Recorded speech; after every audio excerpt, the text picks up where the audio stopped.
আল্লাহ, মৃত্যুর যন্ত্রণা এত কঠিন, যদি আমরা একবার বুঝতে পারতাম তাহলে আল্লাহ কখনোই আমরা গুনাহ করতাম না।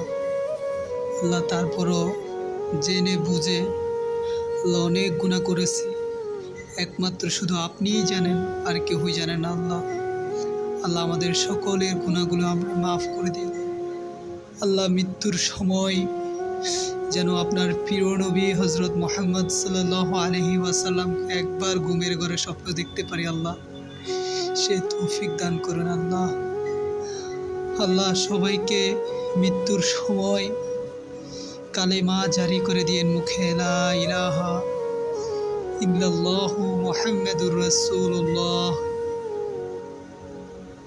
আল্লাহ, আমাদের সবাইকে আপনি মাফ করে দিয়েন। আমিন।